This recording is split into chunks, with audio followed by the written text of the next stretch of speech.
Buenas noches a todos, estamos en el especial de Halloween. Disfrútenlo, comenten desde donde lo ven y suscríbanse.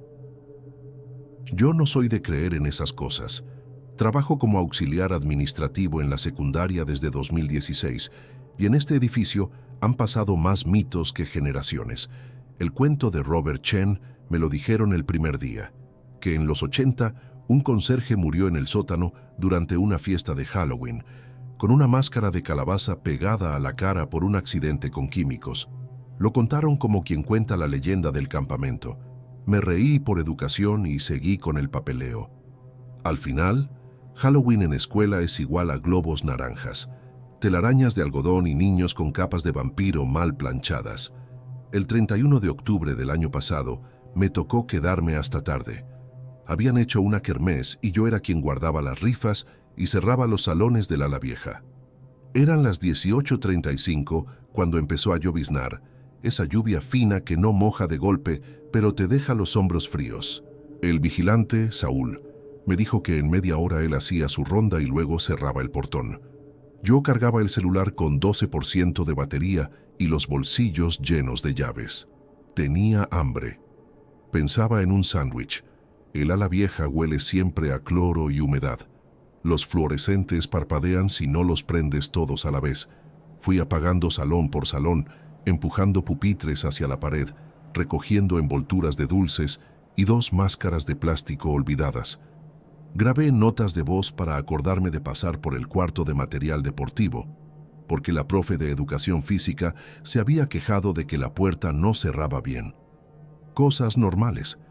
Cuando bajé al primer descanso de la escalera que da hacia el sótano, sentí ese aire más frío que sale de abajo. No bajé, nunca bajo. El sótano lo usan para guardar sillas rotas y cajas con anuarios viejos.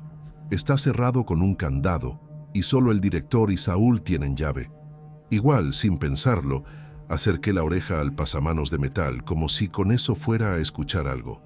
Nada, solo el zumbido de la lámpara.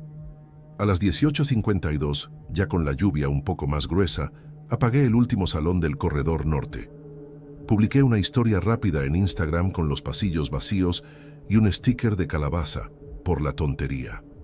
En eso, escuché pasos, no pesados, sino regulares, como de alguien que camina sin prisa, arrastrando un poco los tenis. Venían del otro extremo del pasillo, donde está la puerta que da a la terraza pequeña. Pensé que era Saúl adelantándose a su ronda o algún papá que se había quedado atrás. Grité, «¿Hola?» y se me secó la garganta. Los pasos se detuvieron. Esperé unos segundos que parecieron mucho. En la ventana se reflejó algo naranja, como una luz. Dije mi nombre y que ya íbamos a cerrar. Los pasos se reanudaron, más despacio, como si la persona dudara. Yo caminé hacia allá con el manojo de llaves tintineando, por si era un alumno bromeando. La terraza estaba abierta, la cortina de lluvia haciendo ruido en el piso de mosaico.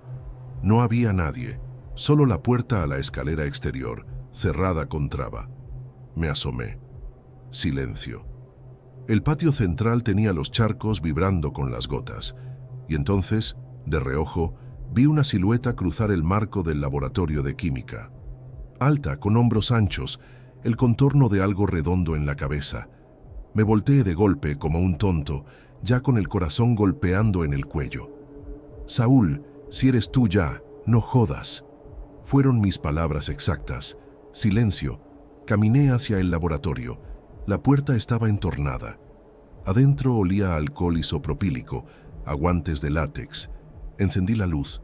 Mesas en orden, vitrinas cerradas, la campanita de emergencia roja colgando.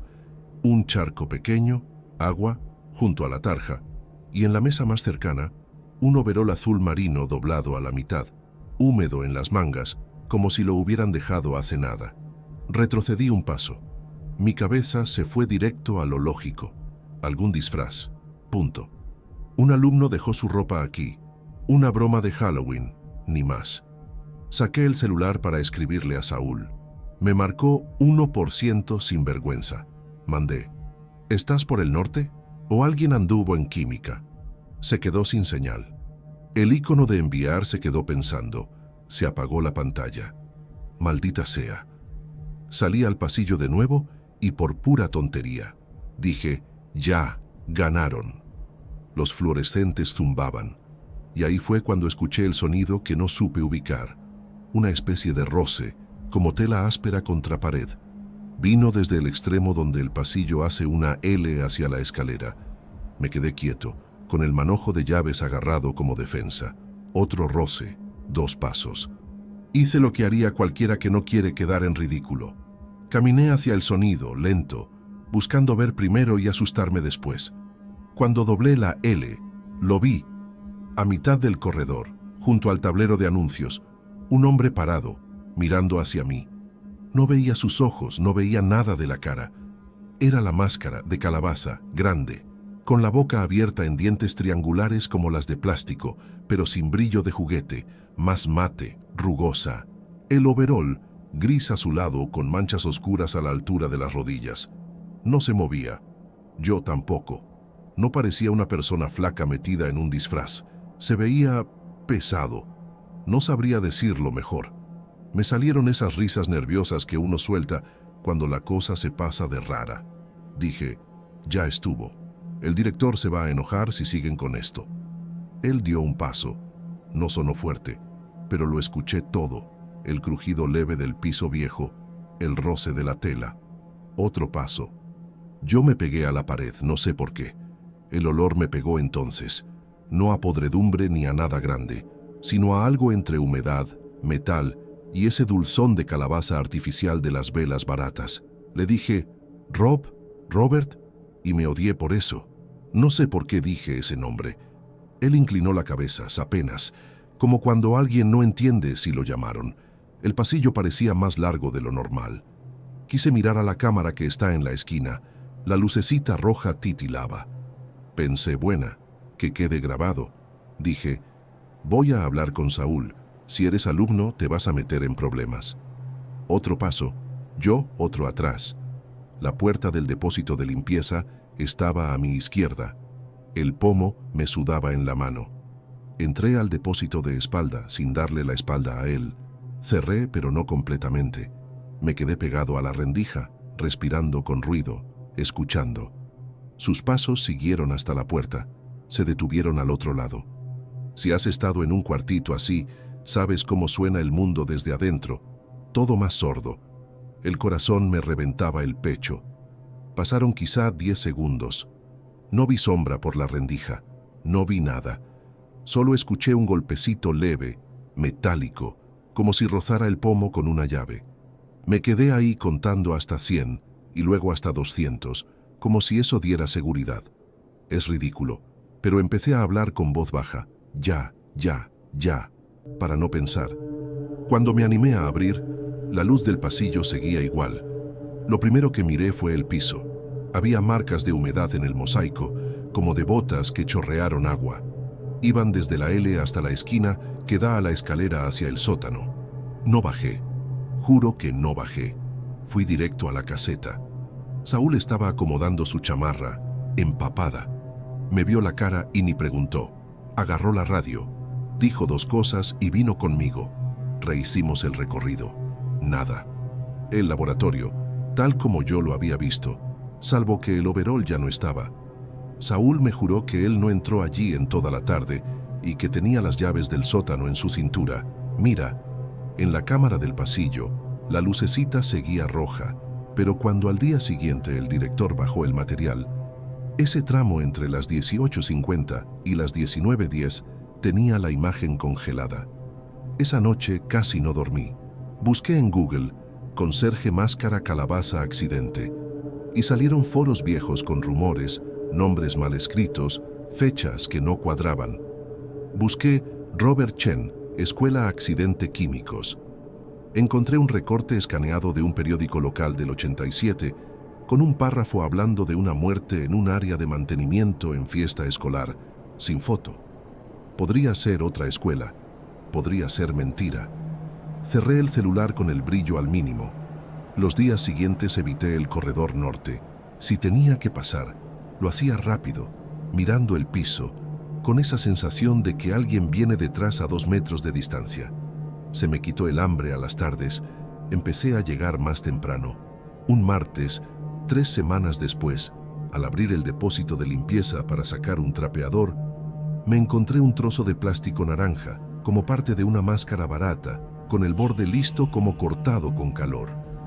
Olía a humo dulce. Lo toqué y me dio asco. No sé por qué. Lo tiré a la basura sin decir nada. Le conté a Clara, la profe de historia, en el descanso. Me escuchó con la frente fruncida, sin burlarse.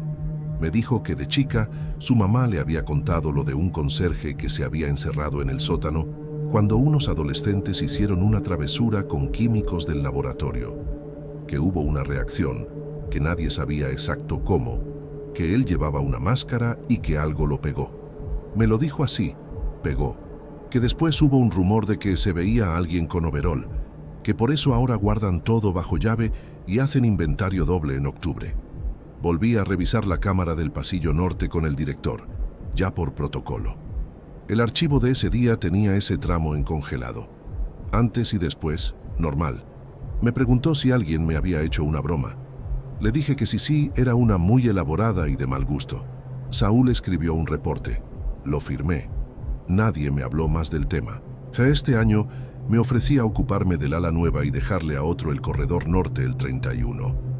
No sé si fue cobardía o sentido común. Ese día, igual, a eso de las 19:05, recibí un audio de Clara. Se me paró alguien en el pasillo, con algo en la cabeza.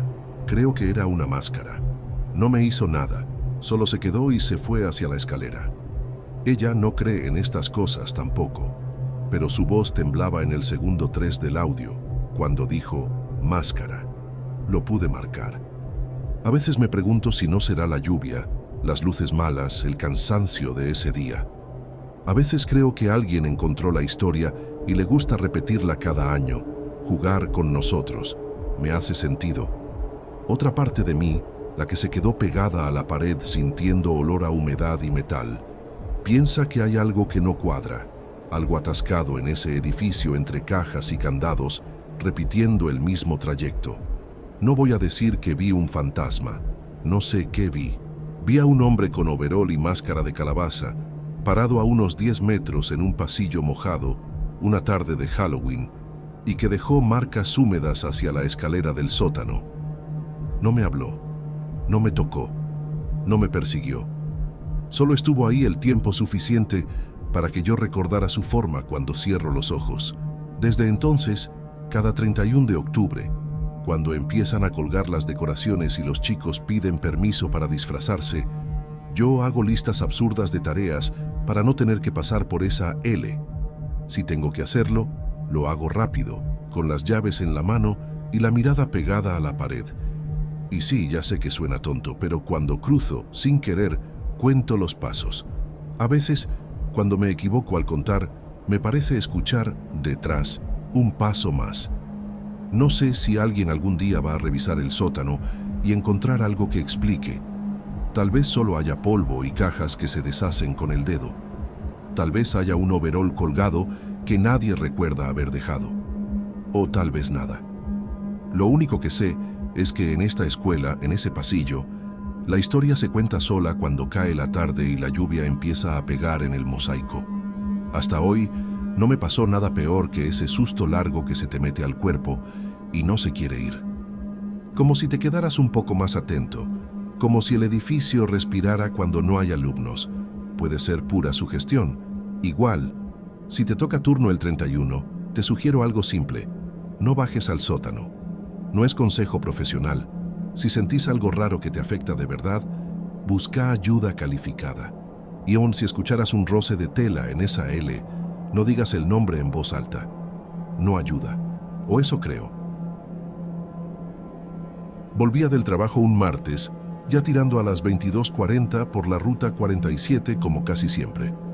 Lloviznaba fino, ese spray que no hace charcos pero te deja el parabrisas pegajoso. Tenía el aire en los pies, tibio, y olía al pino barato del ambientador que cuelga del retrovisor. El tablero del Corolla marcaba 12% de batería en el celular y quedaban unos 40 minutos hasta casa. En la radio AM hablaban de fútbol local. La FM se me va en ese tramo. El asfalto brillaba y la doble amarilla parecía recién pintada. Yo sé que esa parte de la 47 es traicionera, sobre todo la curva después del marcador de milla 19. No hay luz de poste y los árboles crean un túnel que cae encima. A esa hora casi no pasa nadie, y si lo hace se ve de lejos. Aflojé a 70 porque la lluvia se puso un poco más densa. Pensé que me convenía llegar 10 minutos más tarde y no jugarla. Lo raro empezó con un destello al fondo, como dos puntos blancos que asomaban y bajaban por la ondulación de la ruta. Lo normal, pensé, otro auto. Pero en menos de 10 segundos, la luz ya no eran dos puntos. Era una pared blanca que me bañó el tablero. Reflejó en los relojes y hasta me dolieron los ojos. Frené instintivamente y me pegué al hombro derecho. Alcancé a tocar la bocina por pura costumbre. No pasó nada, ni un golpe de aire, ni el rugido de motor, ni el típico ¡fum! Cuando te adelantan. El limpiaparabrisas barrió y la luz ya no estaba. Silencio, salvo el golpeteo de la lluvia. Me quedé mirando por el retrovisor, esperando ver unas luces alejándose. Negro total. Me quedé unos segundos con el pie sobre el freno, respirando rápido. Busqué explicaciones tontas. Bruma densa y mi propia luz rebotando. Algún camión con faros altos que se metió a un camino lateral. Revisé el espejo lateral, nada. Ni huella de neumáticos recientes en el hombro, solo hojas aplastadas por el agua. Puse balizas para que no se me subiera encima el próximo distraído. Volví a poner primera, avancé con cuidado y marqué la hora mentalmente. 22:47. Ese detalle lo recuerdo porque pensé en mandar un audio a mi hermana, diciendo que llegaba tarde. Pero el celular estaba en 10% y preferí guardar batería. A unos 100 metros a la izquierda hay una entrada de servicio con cadena. La vi cerrada. Si alguien se metió ahí, lo hizo sin ruido y a oscuras. Seguí despacio hasta la gasolinera vieja que queda antes del cruce con la 12. Cerrada, como siempre a esa hora. Paré bajo el techito, corté el motor y me quedé un rato oyendo la lluvia caer con eco en las chapas. El corazón me latía raro, como si hubiera corrido. Traté de reírme de mí mismo. Te asustó un reflejo. No funcionó. Saqué el celular y busqué señal. Una rayita. Puse faros fantasma ruta 47 Condado Miller por probar, en minúsculas, sin acentos, como cuando uno escribe apurado. Me salieron foros viejos, unos hilos medio enterrados, gente preguntando por luces que vienen de frente y desaparecen. Algunos eran cuentos mal escritos, otros eran screenshots viejos de Facebook. Me dio un poco de bronca pensar que me estaba sugestionando con pavadas de internet. Tomé agua de una botella que tenía ahí, ya tibia. Fui al baño de la estación, pero estaba cerrado con candado. Volví al auto. Respiré hondo y me dije, seguí, y mañana te olvidas de esto. Saqué las balizas, encendí y me puse de nuevo en la 47. A los 10 minutos, otra vez la sensación de que el camino se encogía. No vi luces, pero escuché por un segundo algo que parecía una frenada en mojado. Ese chirrido sordo. Solté el acelerador de inmediato. No venía nadie. El sonido no se repitió. En el borde derecho, el pasto tenía papeles pegados como envoltorios viejos, pegados a un poste. Pasé despacio y vi una cubetita naranja aplastada, de esas de Halloween, tirada entre las piedras. Podía haber estado ahí desde el año pasado, lo sé. Pero me pegó ver eso justo esa noche, con la lluvia y el camino vacío. Dudé si parar a quitarla, pero la llovizna se había puesto más fría y el hombro estaba embarrado. Seguí. Llegué a casa cerca de las 23:30. Dejé el auto bajo el alero, con las plumillas levantadas por costumbre. Mi perro, Rocco, me recibió con el mismo ladrido de siempre. Calenté algo rápido en el microondas. Ni hambre tenía. Me fui a la cama, pero quedé con el zumbido de la carretera en la cabeza. Cada vez que cerraba los ojos, veía el fogonazo blanco del tablero. A la mañana siguiente, con la cabeza más fría, busqué bien. Puse 1994, familia accidente. Regreso Trick or Treat, ruta 47 Miller.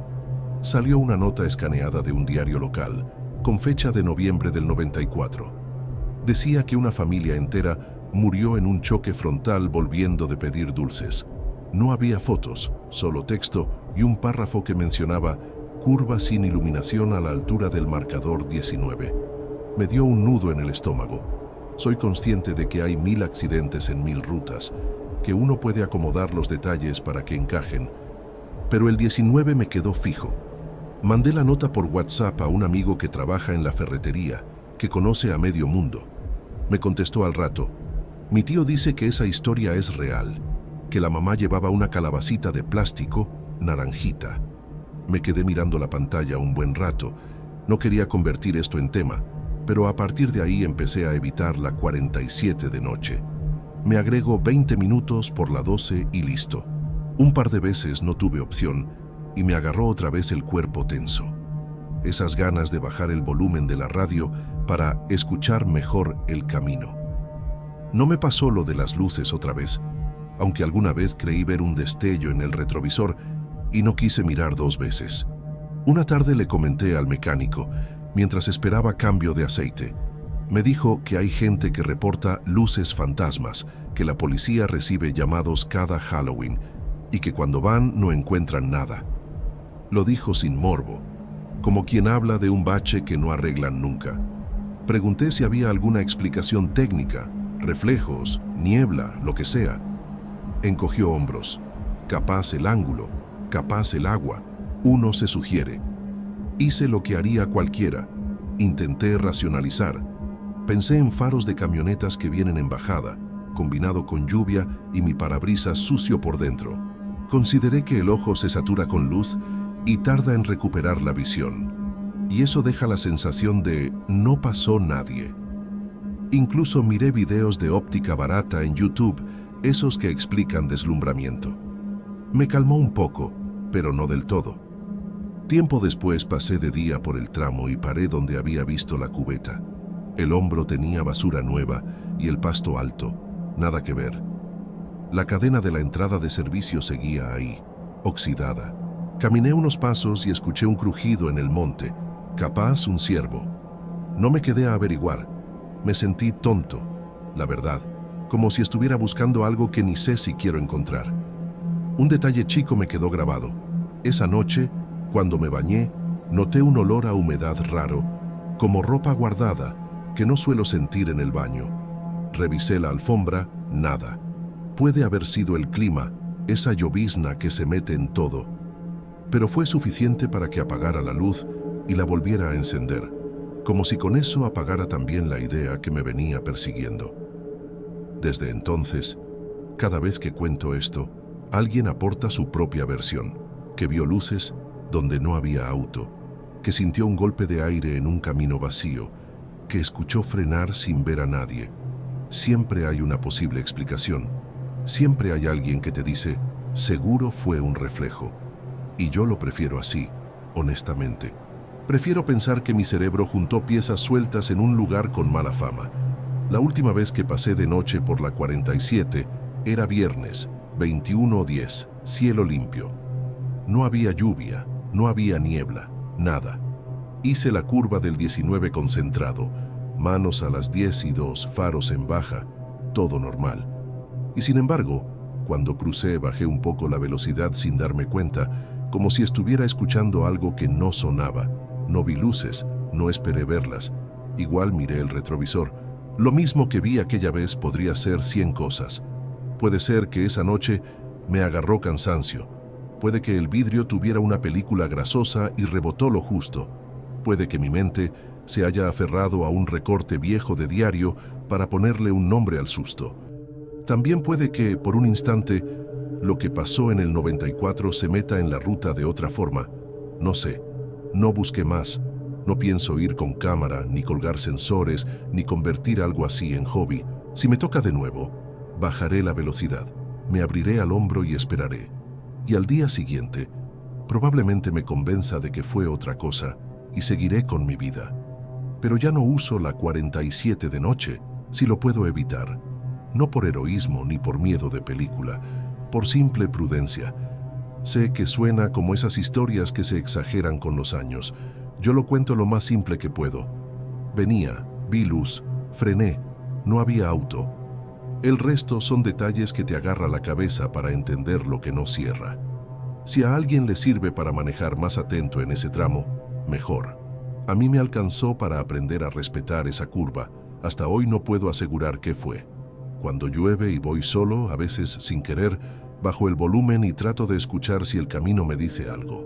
Nunca dice nada. Tal vez por eso lo recuerdo más. Nos mudamos a la casa de Mapleton Street a mediados de septiembre, un sábado gris a eso de las 16:20. Barrio tranquilo, pastos bien cortados, camionetas con calcomanías de equipos infantiles en los vidrios. La casa olía a pintura fresca y a madera vieja, una mezcla rara. El agente inmobiliario nos había dicho que hubo una familia antes, los Thompson, y lo dejó ahí, como si el apellido fuera suficiente para un historial. No pregunté más en ese momento. Traíamos demasiadas cajas y muy poca energía. La primera noche dormimos en el colchón en el piso, con el router apenas configurado y el celular en 12% de batería. Lloviznó suave y el techo hizo esos crujidos que hacen las casas cuando se enfrían. No soy paranoico, pero sí de los que escuchan todo. El viento entraba raro por una rejilla del pasillo y cada tanto un golpe seco en alguna viga. Lo atribuí a la estructura. La casa es del 92, eso dijo el agente. Una semana después, ordenando la cocina, conocimos a Nancy, la vecina de enfrente. Nos llevó galletas y, a la tercera frase, soltó: ¿Ya les contaron lo de Emma? Parpadeé. Emma Thompson, la nena, Halloween de 2018. Se arrepintió en el acto de haberlo dicho. Agarró el plato, sonrió tensa y cerró con un igual cualquier cosa yo enfrente. Ese día, a la noche, busqué Emma Thompson 2018 Mapleton Street Halloween y me salió una nota breve con foto borrosa de una casa que parecía la nuestra, o era la nuestra. Hasta ese momento, lo del ático era un tema menor en mi cabeza. La compuerta del techo está en el pasillo, con una cuerda que baja una escalerita plegable. El primer sábado subí a espiar con una linterna barata. Polvo, cajas viejas, un olor a aislamiento húmedo. No vi nada raro. Peluches sucios en una esquina, una muñeca sin un ojo, una cocinita de plástico rajada. Cerré, bajé, me lavé las manos 2 veces por el polvo pegajoso. Llegó octubre, y con eso las decoraciones. Calabazas de plástico, luces naranjas, telarañas artificiales en los arbustos. Nosotros pusimos algo sencillo, más por integrarnos al barrio que por otra cosa. El 31 cayó miércoles. Volví del trabajo cerca de las 18:30, cielo limpio, un frío soportable. Los chicos del barrio iban y venían con cubetas y capas mal planchadas. Dejamos un bowl con dulces en la entrada y nos sentamos a mirar una película vieja con el volumen bajo. A las 21:12 se cortó un segundo el audio del televisor y se escuchó arriba un golpecito. Nada tremendo, un toc corto. Pensé en un mapache. A los 2 minutos se escuchó algo que no me gusta escribir porque suena exagerado, pero fue claro. Una voz de nena, apagada, como metida en algodón, diciendo: «Ayúdenme». Mi pareja me miró con la cara abierta. Puse pausa. Silencio. Me levanté con las piernas medio tontas. Hice lo que haría cualquiera que no quiere armar un escándalo por nada. Abrí la puerta, asomé la cabeza al porche, miré la calle. Ni un alma. Cerré. Volví al pasillo. Me paré bajo la compuerta del ático y me quedé quieto, pensando. Estiré la mano y tiré de la cuerda. La escalera bajó con ese ruido de bisagra reseca. Subí con la linterna y el corazón en la garganta, tratando de escuchar más de lo que veía. Se sentía una corriente de aire frío. Arriba, polvo en suspensión que se veía con el haz de luz. Y ahí, en el centro, los juguetes que yo había visto tirados antes, ahora acomodados en círculo perfecto. 12 piezas, conté, un osito, la muñeca sin un ojo, una patrulla de plástico, una pelota desinflada, una sillita de té, cosas así. No había nada más. No había rastro de animal, ni heces, ni madera roída. No había huellas de suela recientes en el polvo, salvo las mías de la semana anterior, marcadas cerca de la entrada. Bajé lento, con esa sensación de que los oídos se te tapan. Cerré la compuerta y apoyé la palma un segundo, calculando si estaba tibia, fría, algo. Nada. Miré el reloj, 21:18. Esos 6 minutos fueron largos. Nos quedamos en silencio en el sofá, sin saber si estaba bien hablar. Cuando pude, dije en voz baja: «Puede ser que yo haya movido los juguetes sin querer la otra vez». Ninguno de los dos lo creyó. Esa noche dormí, pero fue como dormir en tránsito. Soñé con cornisas y escaleras que no llegan a ningún lado. A la mañana siguiente mandé mensaje al casero: «Oye, hay ruidos arriba. ¿Hay aislación vieja? ¿Animales?». Respondió a mediodía: «Ático limpio cuando lo entregamos. Si hay animales, llamen control. Nadie reportó nada antes». Ese «nadie reportó» me sonó débil. Fui al Home Center y compré detectores de monóxido y trampas por si acaso. Los pusimos esa misma tarde. Una semana sin nada. Me relajé. Hasta que el sábado, 20:47, mientras lavaba platos, se oyó un golpe seco, arriba, como si cayera algo pesado pero blando. Apagué el agua, subí el volumen, nada. Bajé al sótano a cortar la calefacción, por si algún ducto hacía dilataciones raras. De vuelta en la cocina, el perro del vecino ladraba hacia nuestro techo, fijo, como apuntando. Empecé a registrar cosas básicas para sentir control. Anoté horas, temperatura, si llovía, si había viento. Empecé también a grabar notas de voz cuando escuchaba algo, no por lo paranormal, sino para no pensar que me lo estaba inventando después. La siguiente vez que escuchamos la voz fue el 31 de octubre siguiente, casi a la misma hora. «Ayúdenme», más claro, con ese tono de nena que no dura más de 2 palabras. No gritaba, no sollozaba, solo pedía. Subí otra vez. El círculo de juguetes estaba, pero le faltaba la patrulla. La encontré apoyada contra la viga, mirando a la compuerta, como si la hubieran dejado camino a la salida. No sé cómo explicarlo sin sonar ridículo. Hablé con Nancy, la vecina. Me dijo que desde la desaparición de Emma, la casa estuvo un tiempo vacía, que los inquilinos que vinieron después se fueron al año, que una vez ella dejó una cestita con dulces en nuestra puerta y escuchó arriba como si arrastraran algo. No quiso seguir. Me dijo también que la policía vino muchas veces y nunca encontró nada, que lo que se oía era cosa de cada Halloween. No me preguntó si habíamos escuchado algo. Fue amable al no forzar la respuesta. Esa tarde, con luz de día, subí bien equipado. Barbijo por el polvo, guantes, linterna grande, el celular con la grabadora abierta. Di la vuelta completa. Pasé la mano, con guante, por las vigas para buscar hilos, imanes, cualquier truco. Revisé que el ventilador del techo no estuviera haciendo efecto raro. Nada. Toqué cada juguete. Estaban fríos, con ese frío del plástico sucio. Saqué fotos. Bajé con el pecho apretado, más por la sensación de estar cruzando un límite tonto que por otra cosa. 2 noches después, 22:03, escuchamos otra vez la frase. Esta vez vino con un rasguño corto, como uña o plástico contra madera. Subí rápido. El círculo ahora tenía al medio una medallita de plástico con una calabaza impresa, rota. No era nuestra. No sé si de los Thompson o de cualquier casa, porque acá Halloween lo usan todos. La guardé en una bolsita, como si fuera evidencia de algo que no sé a quién mostrar. Empecé a medir explicaciones. Llamé a control de plagas. Revisaron, pusieron trampas, nada. Un técnico de HVAC chequeó los ductos. Hay uno que hace un gemido raro con ciertas presiones, pero no suena a «ayúdenme». La policía, por prudencia, nos sugirió llamar si escuchábamos algo parecido a una intrusión. Llamamos el 31 a las 21:20. Llegaron, subieron, revisaron. Informaron sin novedad. Nos quedamos con cara de tontos y un papel.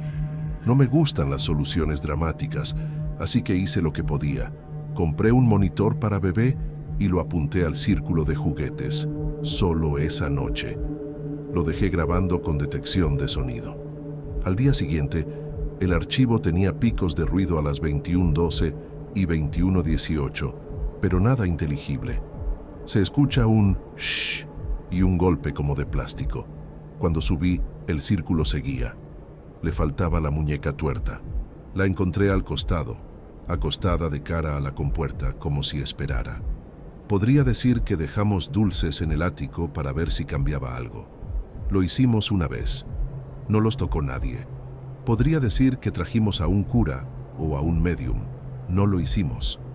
Hablamos, sí, con los Thompson por mensaje a través del casero. No contestaron.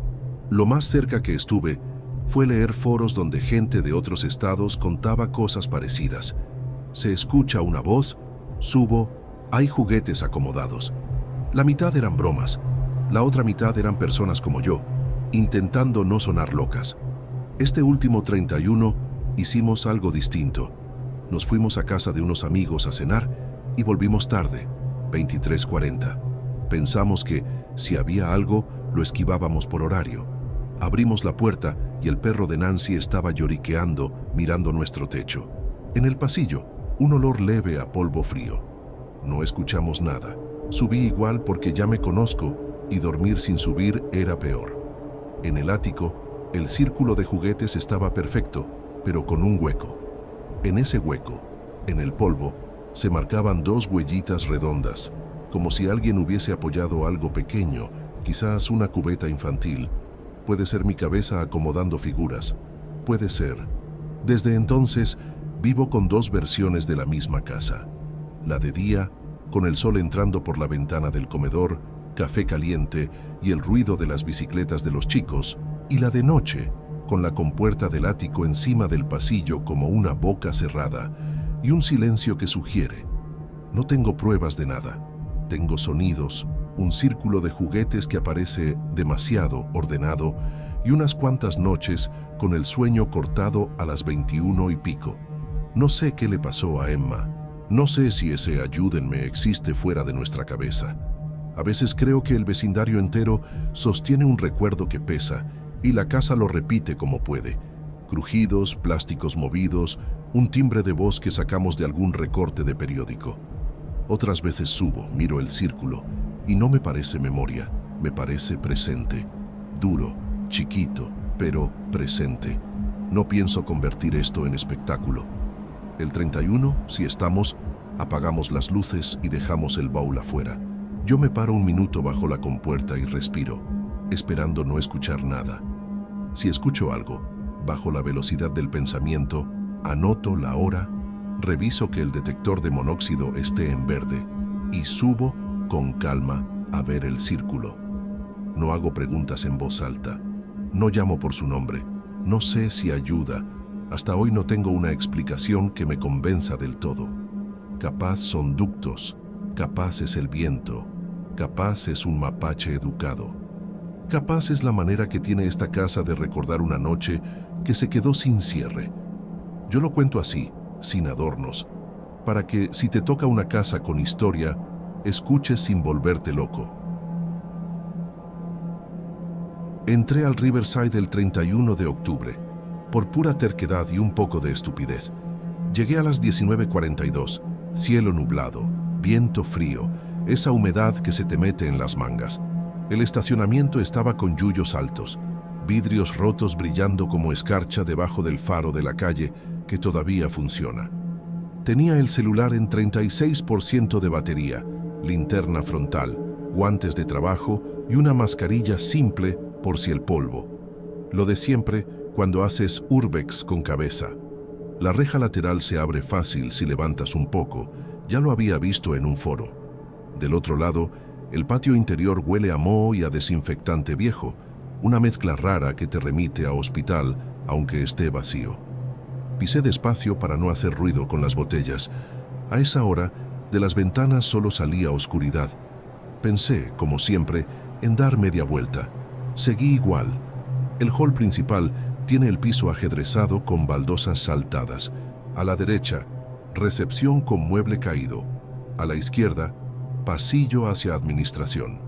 Los grafitis son viejos, letras gordas, RIB 3R y GEL, cosas así. Abrí una puerta doble empujando con el hombro y el chirrido sonó demasiado fuerte. Me quedé quieto escuchando. Nada, solo el viento haciendo vibrar una lámina en el techo.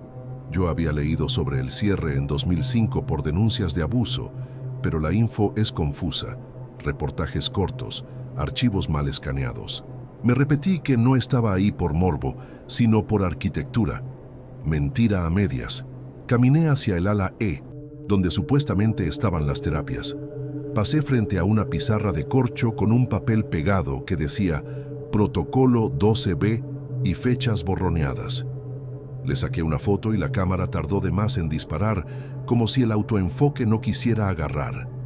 A las 20:03, ya en el segundo piso, escuché el primer sonido que no supe ubicar. Una especie de chasquido eléctrico, cortito, como cuando enciendes un equipo viejo. Me quedé quieto. Apagué mi linterna para aislar. Oscuridad total, salvo un cuadrado pálido al fondo a la derecha. Un neón pestañeaba dentro de una sala con puerta entreabierta. No puede haber luz, pensé. Corte desde 2005. Y sin embargo, el neón seguía con su zumbido finito, intermitente. Me acerqué con cuidado. En la placa de la puerta, medio colgando, se leía terapia convulsiva, restre personal. El cuarto tenía azulejos blancos, un lavabo oxidado, una camilla con cuero reseco.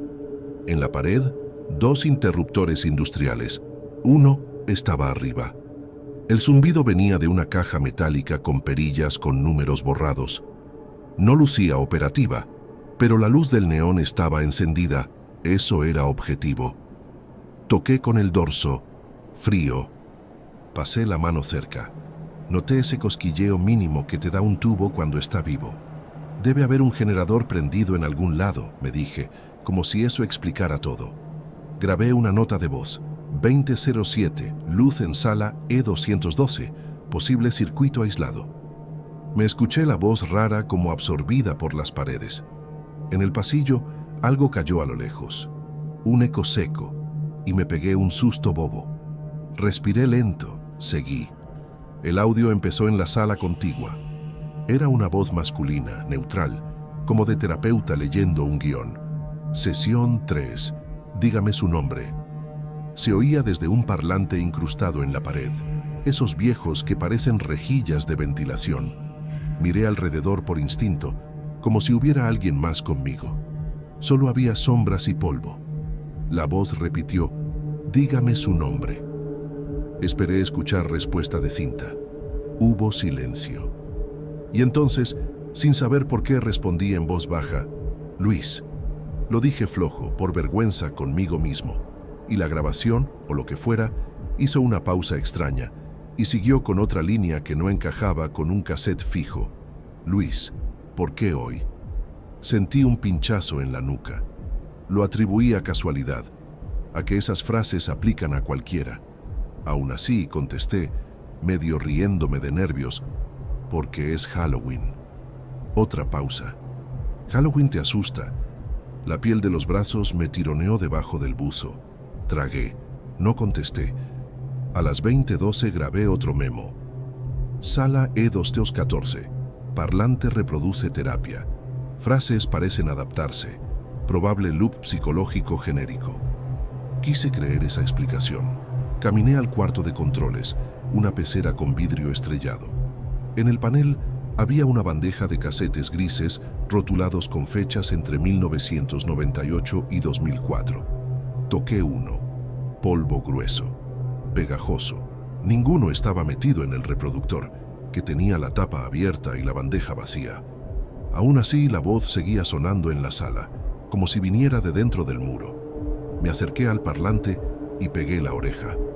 Se escuchó respiración del otro lado, pero eso puede ser mi propia respiración rebotando. La voz dijo, ¿sigues ahí? No lo pensé, sí. El parlante hizo un ruido de arrastre, como si la cinta se corriera, y luego otra voz, más joven, entró superpuesta, femenina, temblorosa. No quiero, por favor. Eso ya no me pareció guión. Me aparté medio de golpe y pegué con la espalda en la camilla. El cuero crujió, ese ruido seco que no olvidas. Busqué señales de que alguien estuviera jugando conmigo. Revisé techo, esquinas, debajo de la camilla. Nada. A esa altura, la explicación del generador me parecía pobre. Saqué el celular para marcar a Martín, que a veces explora conmigo. 22% de batería, una rayita de señal. Le mandé ubicación y hay audio en vivo acá, no vengas, aviso luego. El mensaje quedó con un relojito, sin enviar. Seguí por el pasillo, ahora con la linterna apuntando al piso para no deslumbrarme con el polvo. A cada 10 pasos, una puerta con placar de metal. Terapia ocupacional, sala de observación, electrodiagnóstico. En este último, el zumbido no era neón, era un tono grave, constante, el típico de transformador. Metí la cabeza. Había una mesa con un osciloscopio viejo, apagado, y detrás otra caja metálica con perillas. Una lucecita roja fija arriba a la derecha. En la pared, alguien había dibujado un círculo con marcador negro y flechas apuntando al centro. No sé si eso lo hizo un paciente, un enfermero o un grafitero aburrido de 2010. A las 20:19, el tono bajó un poco, como si alguien le hubiera reducido el voltaje. Me subió un calor a las orejas. Registré el olor, no quemado, más bien ozono suave, ese olor que te queda después de una chispa. Salí de la sala por si las dudas. En el pasillo oí pasos, claros, 2, 3, 4, frenaron.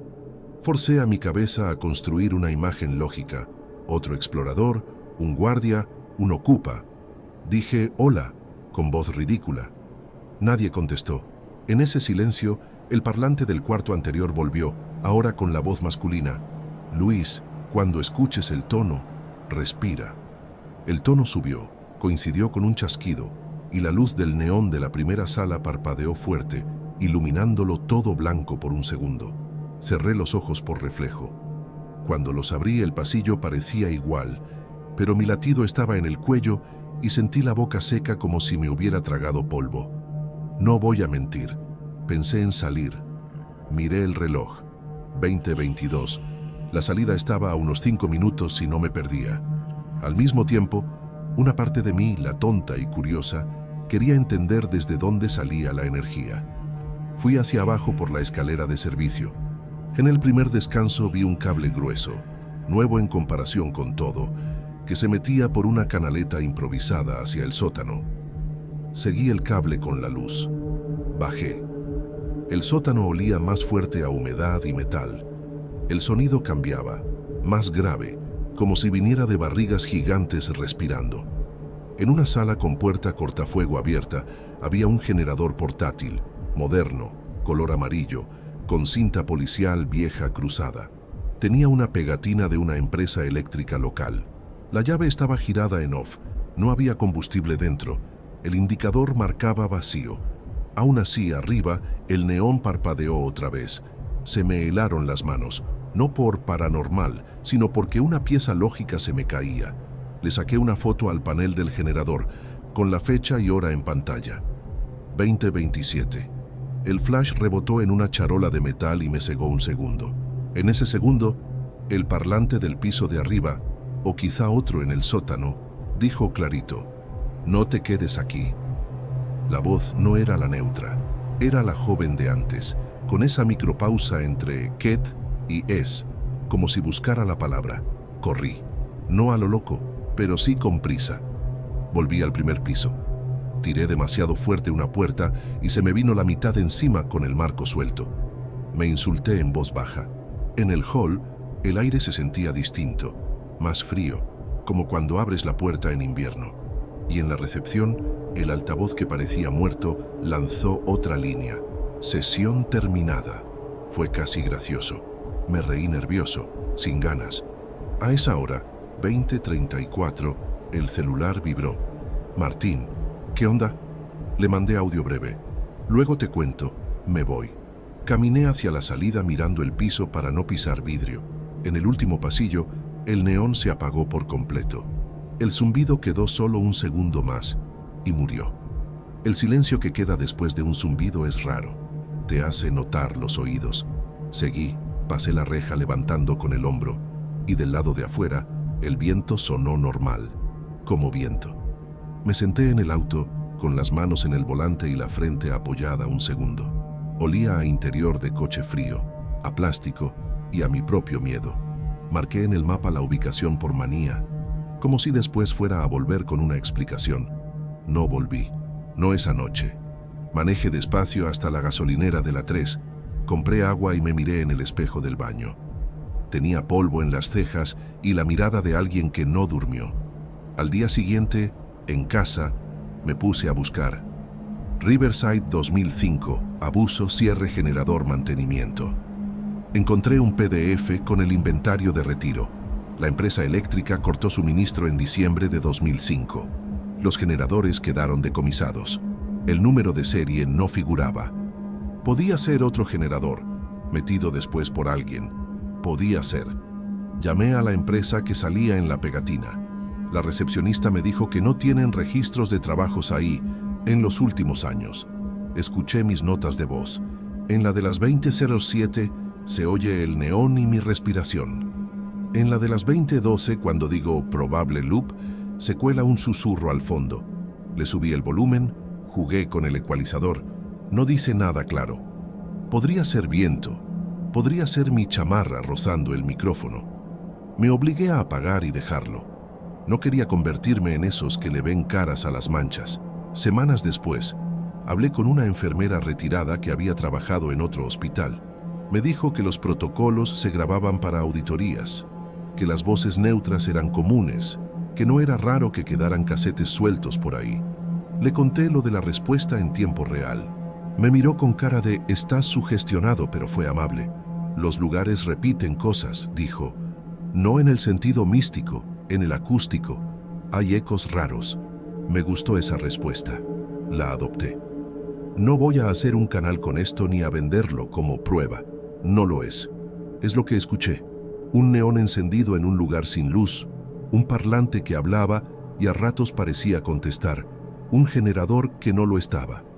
El resto es mi interpretación de alguien que entró cansado, con 36% de batería y muchas ganas de que nada saliera mal. Desde esa noche, cada Halloween me escriben 2 o 3 conocidos que también hacen urbex. ¿Vamos al Riverside? Les digo que no. Si van, les pido que no toquen nada, que no fuercen puertas que puedan caerse, que lleven mascarilla y que, si escuchan algo, anoten la hora y salgan tranquilos. Yo paso por la avenida aledaña a veces y lo miro de reojo. De día parece un edificio administrativo triste. De noche, no miro. Hasta hoy no sé si lo que oí fue un truco de mi cabeza acomodando frases genéricas a preguntas mías, o si hay algún circuito raro prendiendo cosas cuando no debe, o si un par de tipos conectan un generador a escondidas para asustar a novatos. Puedo vivir con cualquiera de esas respuestas. Lo único que sé es que, en el Riverside, el silencio se oye mejor cuando ya saliste por la reja.